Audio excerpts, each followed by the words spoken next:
bersama saya dalam pembelajaran matematika, khususnya pada hari ini saya akan membahas tentang faktorisasi bentuk aljabar, yaitu di sini faktorisasinya ada 4. Yang pertama adalah faktorisasi dengan hukum distributif, yang kedua faktorisasi selisih 2 kuadrat, yang ketiga faktorisasi AX kuadrat ditambah BX tambah C dengan A sama dengan 1, dan yang keempat adalah faktorisasi AX kuadrat ditambah BX ditambah C dengan A tidak sama dengan 1. Namun hari ini saya akan membahas tentang faktorisasi dengan hukum distributif. Nah, bagaimana cara menyelesaikan faktorisasi dengan hukum distributif? Kita mulai pembelajarannya sekarang. Ya, kita pahami dulu apa itu faktorisasi dengan hukum distributif atau hukum distributif itu sendiri.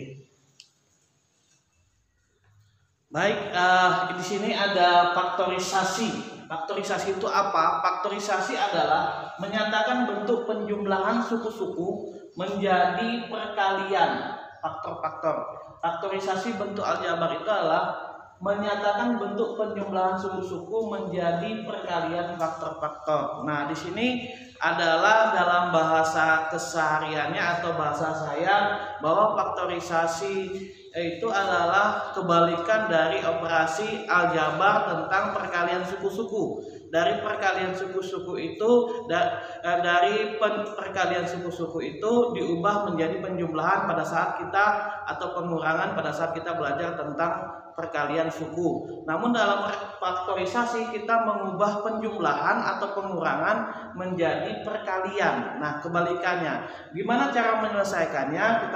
Kita coba jelaskan dalam kalimat cara menyelesaikan faktorisasi dengan hukum distributif. Cara menyelesaikan faktorisasi dengan hukum distributif adalah terlebih dahulu tentukan EVB. EVB itu adalah faktor persekutuan terbesar. Mungkin kalian sudah ingat EVB dari bilangan. Nah, nanti kita bahas tentang juga, saya pahami mudah kok EVB dari variabel. EVB dari variabel. Ya, sambil mengerjakan soalnya nanti kita pahami tentang EVB dari variabel. Kalau EVB dari bilangan itu adalah sudah kalian pelajari waktu SD maupun SMP waktu semester 1 kemarin. Nah, di sini terlebih dahulu tentukan EVB dari masing-masing suku, baik konstanta, koefisien maupun variabelnya. Kemudian atau setelah itu ubahlah menjadi bentuk perkalian. Nah, perkalian itu apa? Faktorisasi. Perkalian itu apa? Faktorisasi. Faktor perkalian. Perkalian faktor-faktor. Artinya adalah bentuk penjumlahan diubah menjadi bentuk perkalian, bentuk pengurangan diubah menjadi bentuk perkalian. Nah, maka akan menjadi namanya faktorisasi dengan hukum distributif. Kita kasih contoh dari kalimat ini, beberapa contoh tentang hukum distributif. Ya, yang pertama di sini adalah faktorkanlah bentuk-bentuk aljabar berikut. Soal yang pertama penjumlahan suku, yaitu 4A ditambah 8 ubahlah menjadi faktorisasi hukum distributif dengan cara mengubahnya menjadi perkalian. Caranya adalah dengan menentukan EVB konstanta, variabel maupun koefisiennya dari suku-suku ini. Sekarang kita lihat ada angka koefisien dengan konstanta satu paket. Artinya harus kita temukan EVB-nya. EVB dari 4 dan 8. EVB dari 4 dan 8 berapa? Yang kita tahu adalah EVB dari 4 dan 8 adalah 4. Kita tuliskan 4 di sini. Di sini ada variabel A. Di sini tidak ada. Maka kalau tidak ada variabel yang sama, maka tidak ada EVB. Maka kita buka kurung. Nah, setelah kita buka kurung, kita temukan hasil 4 ini menjadi 4A. 4 kali berapa menjadi 4A? Maka 4 kali A. Kita jadikan seperti ini. 4 kali A. Di sini ada tandanya tambah. 4 kali berapa? 8. Maka jawabannya adalah 2. Nah, seperti itu.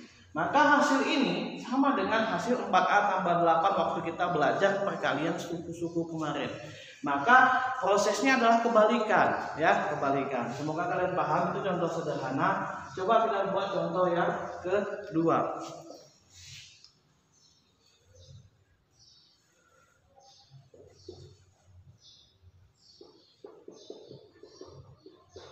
Ya, di sini ada 2 variabel. Lihat di sini ada dua variabel, 9A pangkat 3 ditambah 15A pangkat 5. Sebelum kita masuk ke variabel, ke konstanta atau koefisiennya dulu. 9 dengan 15, EVB-nya berapa? EVB-nya pasti kalian tahu, yaitu 3. Nah, EVB variabel yang sama, pangkatnya yang berbeda. A pangkat 3 dengan A pangkat 5. Ambil pangkat yang paling kecil. Itulah EVB dari variabel, mudah sekali. Ambil pangkat yang paling kecil. A pangkat 3 dengan A pangkat 5, jawabannya adalah A pangkat 3. Maka kita buka kurung setelah selesai dari hasil EVB yang kita temukan dari masing-masing suku. Selanjutnya 3A pangkat 3 ini kita kalikan ke dalam. Hasilnya supaya 9A pangkat 3, maka tinggal 3. Selanjutnya tambah supaya hasilnya 15. Maka 3 kali berapa? 15? 5. Kebetulan di sini A pangkat 3 di luarnya diharapkan adalah menjadi tetap A pangkat 5. Maka sisa dari A pangkat 3 dengan A pangkat 5 adalah A pangkat 2. Seperti itu. Nah, inilah jawabannya. Hasil distributifnya. Satu soal lagi supaya kalian paham.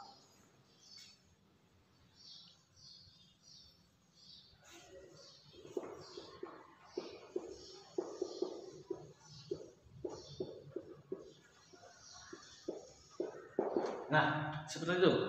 4x pangkat 2y ditambah 6xy pangkat 2 ditambah 8x kuadrat y kuadrat. Kita lihat sebelum kita ke variabel, kita ke koefisien atau konstanta. Di sini koefisien semua. 4, 6 dan 8. EVB-nya berapa? Mudah-mudahan kalian bisa cari nanti kalau ada soal, yaitu EVB-nya adalah 2. Setelah itu x kuadrat. X, ada x kuadrat, ambil pangkat yang paling kecil, yaitu X, ya. Kalau tidak ada X di sini, X kuadrat di sini, X di sini tidak ada, nggak boleh dipakai. Harus semua suku ada variabel yang sama, ya. Harus semua suku ada variabel yang sama. Selanjutnya Y, ada Y kuadrat, ada Y kuadrat, maka jawabannya adalah Y, karena ada Y yang paling kecil. Nah, harapan yang akan kita dapat adalah menghasilkan 4, berarti 2. Ada X 1, di sini X-nya 2. Maka harapannya muncul angka X1, muncul variabel X1. Selanjutnya Y-nya 1, di sini Y-nya 1, habis. Terus tambah, ya, tambah. Terus 2 kali berapa? 6. 3, harapannya 6. Nah, seperti itu. Terus ada X-nya 1, sama. Y-nya 1, harusnya Y-nya 2. Maka kita buat Y di sini. Nah, harapannya adalah yang terakhir adalah 8. Maka di sini 4. Di sini ada X-nya 2, maka di sini sisa X1. Di sini Y-nya 2, maka sisa Y1. Selesai. Ya. Oke, sampai sini. Ada nanti kalau mau bertanya silakan chat pribadi atau di komen di bawah dalam video itu. Terima kasih. Semoga kalian paham untuk materi faktorisasi hukum distributif. Memang agak sulit, tapi kalau kita pelajari pelan-pelan maka semua akan menjadi lebih mudah. Thank you. Selamat pagi, salam sehat.